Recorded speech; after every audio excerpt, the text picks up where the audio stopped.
Dans cette nouvelle vidéo, on va s'intéresser plus particulièrement au vecteur vitesse et au vecteur accélération qui ont été tous les deux définis en classe de terminale. La définition du vecteur vitesse, mathématiquement, elle est ici. On peut dire que c'est la dérivée du vecteur position, d2m sur dt, c'est-à-dire la limite lorsque le petit intervalle de temps dt, ou ici noté h, plutôt comme en mathématiques, tend vers 0, c'est la variation du déplacement divisé par le temps. On peut faire un petit dessin pour montrer effectivement que ce vecteur vitesse est toujours tangent à la trajectoire. Donc, je représente une trajectoire avec ici un point M et ici un point M'. Donc le vecteur MM' est comme ceci. Et je vois bien que si je fais tendre M' vers M parce que l'intervalle de temps est de plus en plus faible, eh bien je vais finalement avoir le vecteur MM' qui devient tangent à la trajectoire au niveau du point M.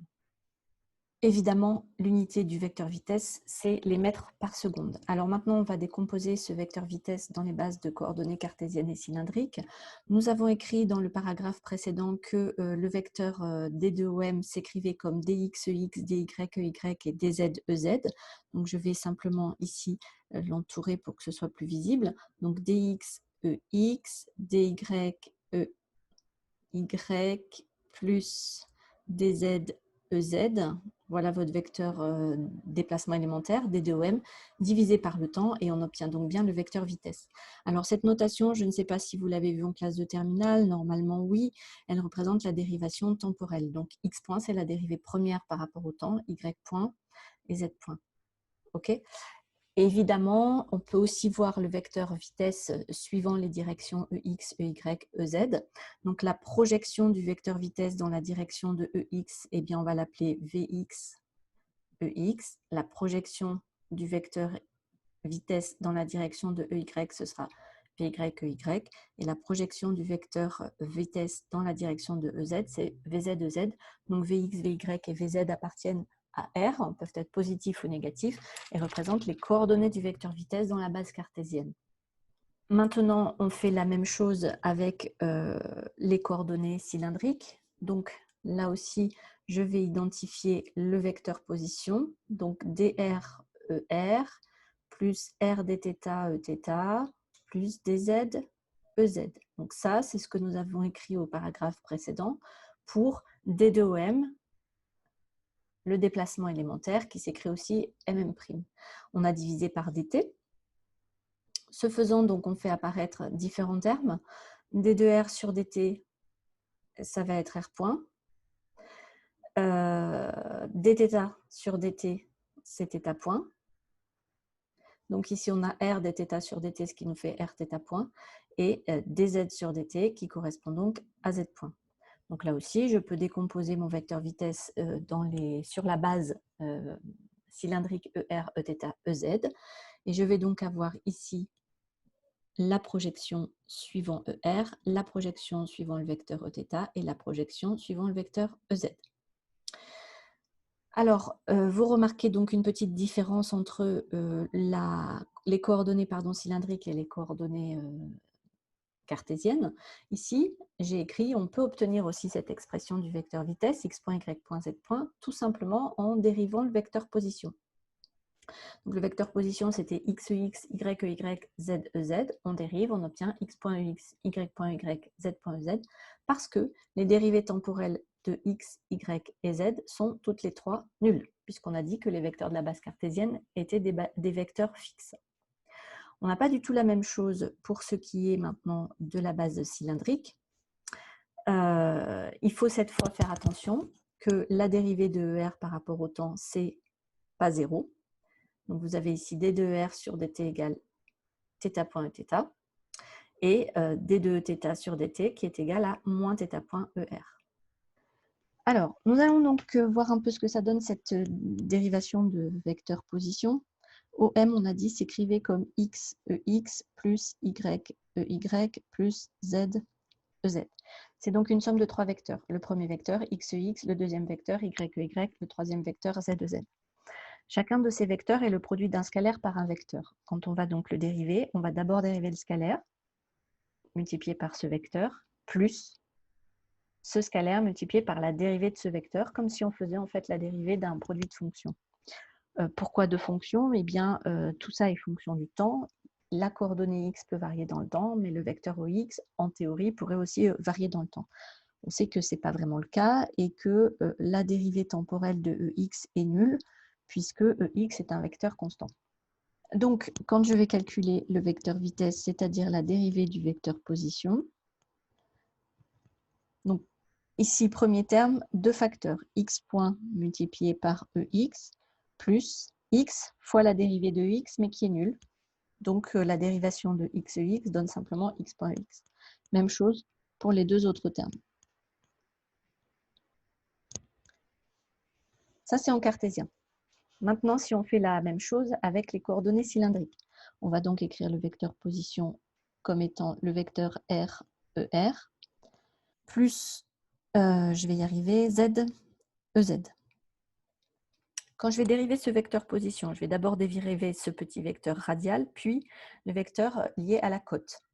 Quand je dérive le vecteur radial ici, je vais d'abord dériver le scalaire multiplié par le vecteur, ce qui va me donner donc R.ER plus le second terme qui sera R multiplié par la dérivée temporelle du vecteur ER, puisque cette fois on a dit que le vecteur ER n'était pas un vecteur constant et il a donc une dérivée qui n'est pas nulle.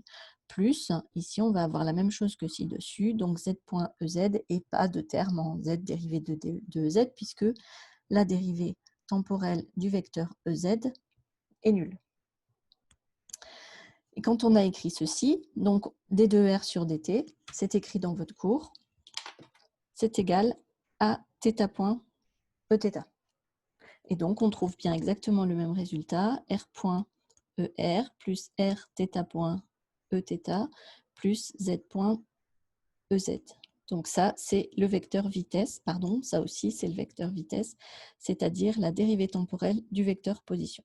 Donc on peut l'obtenir de deux façons, bien en écrivant d2m et en divisant par dt, soit en faisant comme ceci la dérivée vectorielle du vecteur position, mais en n'oubliant pas, bien sûr, ce terme en d2r sur dt. Pour le vecteur accélération, on procède exactement de la même manière. Le vecteur accélération, c'est la dérivée du vecteur vitesse, ici, et c'est donc la dérivée seconde du vecteur position. L'unité, c'est bien sûr le mètre par seconde au carré, ou mètre seconde moins 2, ce qui est quand même encore mieux. Le vecteur accélération est toujours tourné vers l'intérieur de la trajectoire, donc il suffit pour cela de faire un petit dessin, représenter la vecteur vitesse, V, représenter le vecteur vitesse un moment plus tard, et vous verrez que systématiquement, enfin les deux vecteurs vitesse étant tangents à la trajectoire, la différence entre les deux est toujours vers l'intérieur de la trajectoire, on en reparlera juste après. En coordonnées cartésiennes, on reprend le vecteur vitesse ici et on le dérive par rapport au temps. Donc on avait ici x.ex. Donc si on dérive par rapport au temps, on va avoir x point vecteur ex plus un terme qui fera intervenir la dérivée temporelle de x. Cette dérivée temporelle de ex étant nulle, il nous reste uniquement le terme en x point ex. Donc l'accélération s'écrit sur les trois composantes x.ex, y.y, z.ez. Pour ce qui est maintenant de l'accélération en coordonnées cylindriques, ça se complique. Je vais donc le faire à côté. J'écris donc le vecteur vitesse comme précédemment, r.er, rθ.eθ, z.ez. Alors vous remarquez qu'on se demandait pourquoi on définissait le vecteur Eθ dans la mesure où le vecteur position, je le rappelle ici, n'a aucune composante sur le vecteur Eθ. Mais le vecteur vitesse, lui, a une composante sur Eθ. D'ailleurs, la composante sur Eθ, on lui donne le nom de composante orthoradiale.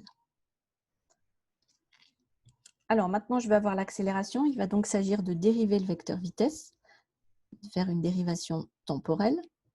Donc on a trois termes à dériver, le terme en ER, le terme en Eθ et le terme en EZ. Je suis désolée pour la mise au point de la caméra. On va espérer que ça va s'arranger un petit peu. Premier terme, R.ER. Je dérive d'abord le scalaire, puis le vecteur. Je dérive d'abord le scalaire, puis je dérive le vecteur. C'est ce terme-là que je viens de dériver.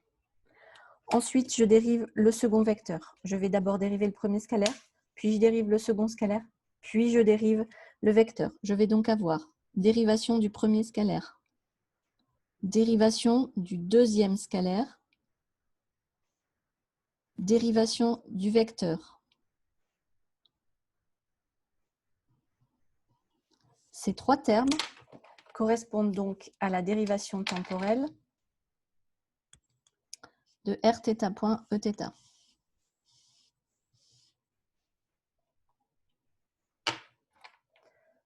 Vous allez être obligé de le réécrire tellement c'est pas net. Et enfin, pour ce qui est du dernier terme, donc ça c'est assez simple, on dérive le scalaire uniquement puisque le vecteur est constant et donc a une dérivée nulle et on a donc uniquement z point EZ. On va évidemment pas laisser les choses comme ça. La dérivée temporelle de ER, d2R sur dt, on a déjà écrit que c'était θ point, pardon, Eθ. Et la dérivée temporelle de Eθ, c'est moins θ point ER. Donc ça, il faut absolument le connaître. Et si vous ne le connaissez pas, vous revenez en arrière dans votre cours. Je vous remontrerai tout à l'heure, quand j'aurai fini ce calcul, d'où viennent ces relations des 2R sur dt égale θ point θ. On va maintenant regrouper les termes qui dépendent de ER. Donc les termes qui dépendent de ER, on va avoir ce terme-là et on va avoir celui-ci. Donc on va avoir R point point moins R θ point carré. Ok, je répète, le R point point vient d'ici et le R θ point carré il vient de moins R θ point carré ER. Ensuite, on regroupe les termes en Eθ. Donc, on va avoir un R point θ point ici et un R point θ point ici, ce qui va donc vous faire 2 R point θ point, plus ce terme-là, R θ point point, Eθ, plus Z point point EZ. Donc, voici l'expression de l'accélération en coordonnées cylindriques. Et cette expression de l'accélération en coordonnées cylindriques, il faut la retenir par cœur. Donc, il faut bien sûr savoir l'établir comme je viens de le faire et il faut savoir la retenir parce que ça va quand même plus vite que d'écrire ces quelques lignes de calcul.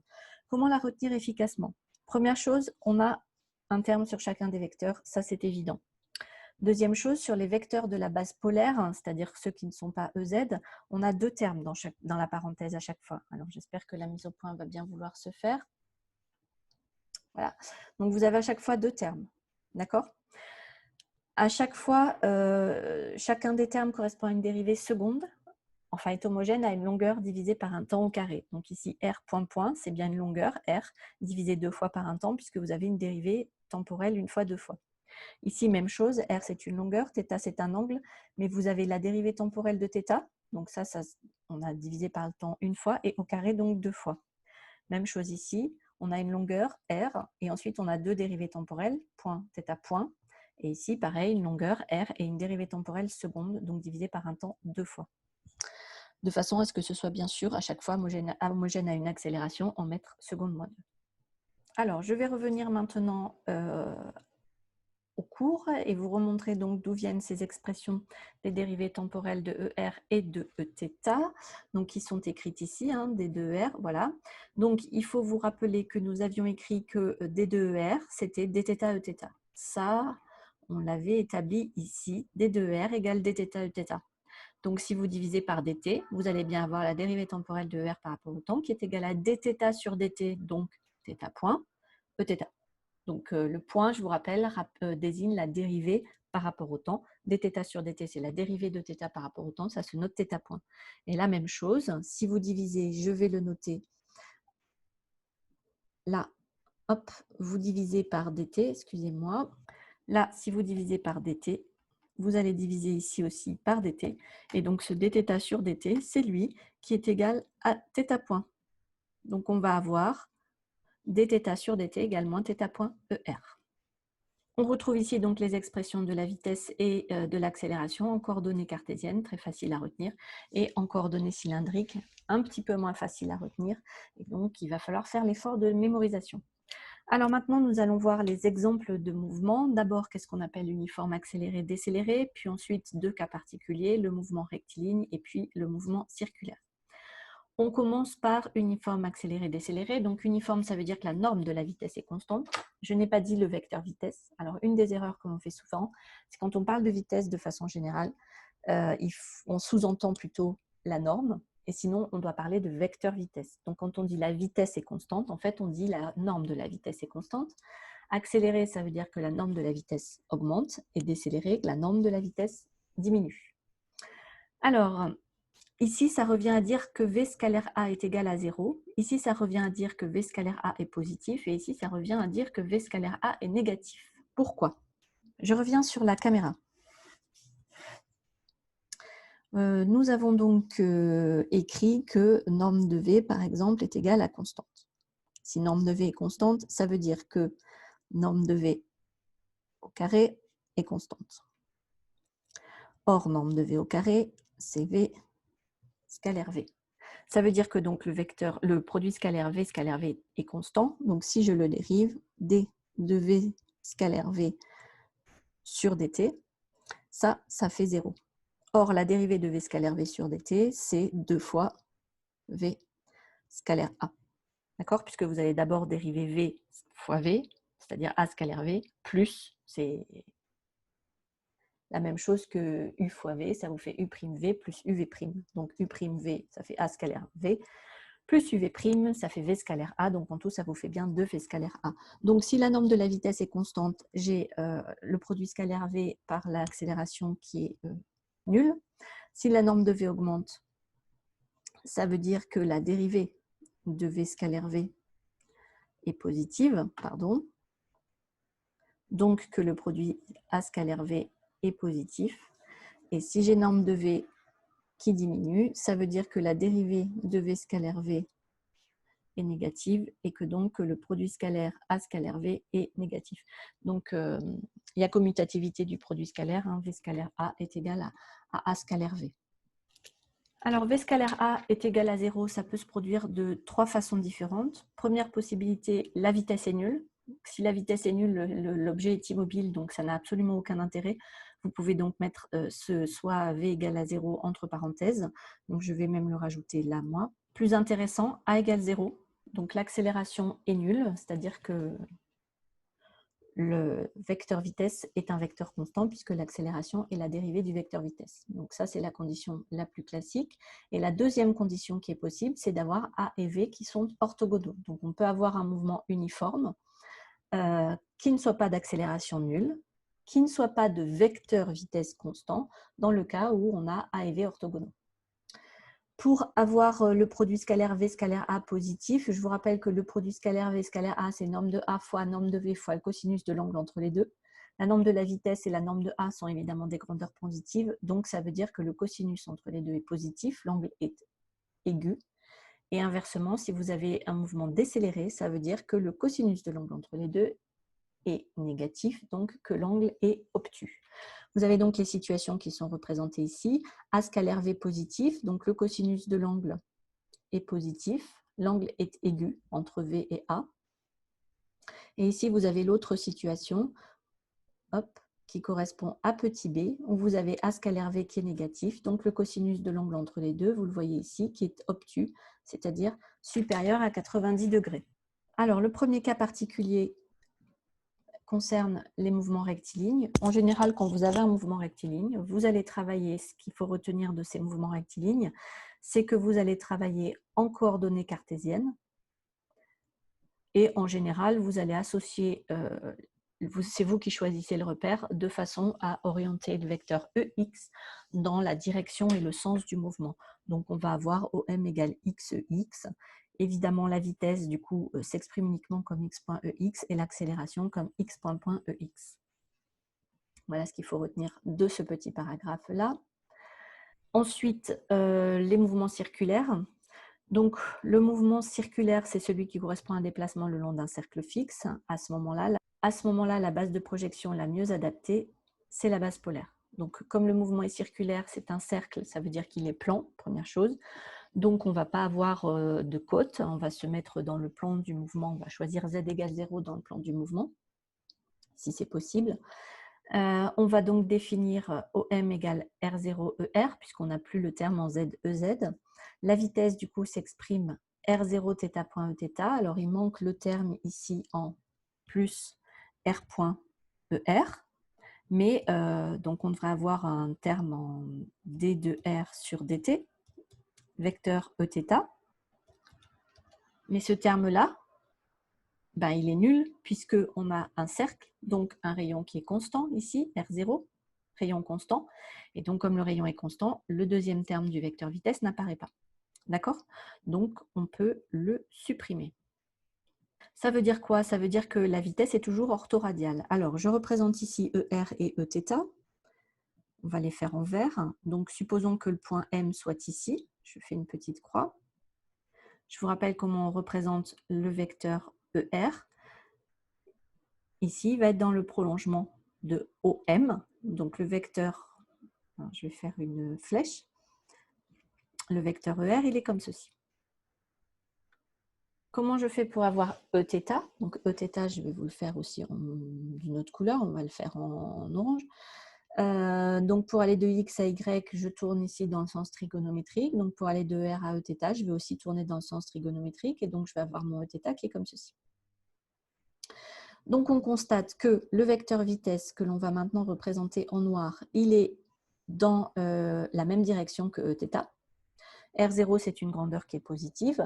Alors après, le sens de rotation va être donné par la valeur de θ point. Si l'angle θ, donc l'angle θ, je vous rappelle qu'il est ici, l'angle θ1, c'est cet angle-là. Si l'angle θ augmente, ça veut dire qu'ici, vous tournez dans le sens trigonométrique, vous allez avoir θ point qui est positif et votre vitesse qui va donc être dans le même sens que le vecteur Eθ. C'est ce qu'on vous recommande de faire. Si vous tournez dans l'autre sens, en fait, le mieux, ça serait d'inverser vos vecteurs de façon à vous retrouver dans cette situation-là. Mais bon, si vous tournez dans l'autre sens, donc avec un θ qui diminue, on aura θ point négatif et on aura donc le vecteur vitesse qui va dans le sens opposé, ce qui est tout à fait cohérent avec une diminution de la valeur de θ. Qu'est-ce qu'on constate pour l'accélération? L'accélération, donc, elle s'exprime avec deux termes, un suivant ER et un suivant Eθ. Donc, si je représente maintenant le vecteur accélération en rouge, si vous avez le vecteur accélération qui est comme ceci, c'est-à-dire avec une composante qui est positive sur Eθ, vous voyez que votre θ seconde est positive, donc θ point augmente, la vitesse angulaire augmente, le système accélère. C'est logique. Maintenant, si plutôt qu'un angle aigu comme ici, vous avez une accélération qui est comme ceci, alors vous voyez que la composante sur Eθ est négative, ça veut dire que votre θ point diminue. Donc θ point est de moins en moins positif, donc vous avez une vitesse angulaire qui diminue, vous avez un mouvement qui est décéléré. Donc l'accélération, maintenant, si jamais je prends la troisième situation, c'est-à-dire si je prends une accélération comme ceci, eh bien, je retrouve bien mon mouvement uniforme parce que si j'ai l'accélération comme ceci, ça veut dire que je n'ai pas de composante sur Eθ, vous êtes d'accord? J'ai uniquement une composante suivant ER. Et donc, si je n'ai pas de composante suivant Eθ, ça veut dire que mon θ point qui est ici est nul. Ça ne peut pas être R0 qui est nul. Si j'ai θ point qui est nul, ça veut dire que la vitesse angulaire θ point est constante. Et donc, j'ai bien un mouvement qui est uniforme. Ça, c'est écrit ici avec la définition de la vitesse angulaire et le cas particulier du mouvement uniforme dont je viens de parler. Quand on a donc uniquement la composante de l'accélération, elle est ici, qui est radiale. À ce moment-là, on a dit θ point qui est nul, on a la vitesse qui s'écrit donc R0 θ point Eθ, ça ne change pas, et on peut dire que cette vitesse est constante, puisque θ point est une constante ici, donc on a une vitesse qui reste de norme constante. On a bien donc un mouvement uniforme. Enfin, dernière partie sur la loi de composition des vitesses. Donc ça, c'est intéressant quand vous voulez exprimer des vitesses que vous connaissez dans un référentiel en fonction des vitesses dans un autre référentiel. Donc on définit deux bases, la base du premier référentiel, la base du second. O' est fixe dans R', mais bien sûr peut être mobile dans R. O est fixe dans R, mais évidemment peut être mobile dans R'. Donc ici, je vais définir, si vous voulez, un référentiel de référence, si je puis dire, et je vais essayer de connaître les vitesses dans ce référentiel à partir du moment où je les connais dans un référentiel annexe. Donc l'idée, par exemple, ici, ça serait d'étudier le déplacement d'un système par rapport à la Terre et de regarder ce qui se donne dans le référentiel héliocentrique. Alors, qu'est-ce qu'on appelle translation rectiligne, translation circulaire? Je vous laisse regarder un peu ici. Donc ici, on a une translation qui est circulaire de la Terre par rapport au Soleil. On a bien une translation parce que X reste toujours parallèle à X, Y reste toujours parallèle à Y. D'accord? Ça translate, mais par contre, la trajectoire étant circulaire autour du Soleil, on va avoir ce qu'on appelle une translation circulaire. C'est le cas qui est expliqué ici. Translation rectiligne, c'est par exemple, vous avez une voiture qui se déplace sur une route, vous avez le train à côté, vous avez donc les deux qui sont en translation l'un par rapport à l'autre, pas à la même vitesse, pas dans le même référentiel. Ça sera de la translation rectiligne. Et donc ici, vous avez la loi de composition des vitesses. Donc vous connaissez la vitesse du point M dans R, vous connaissez la vitesse du point M dans R', et les deux sont reliés l'une par rapport à l'autre avec la relation qui est donc, peut-être que j'aurais dû l'encadrer ici, la vitesse qu'on appelle absolue de M dans le référentiel R est égale à la vitesse de M dans le référentiel R'. Alors ici, ce n'est pas M', hein, c'est M.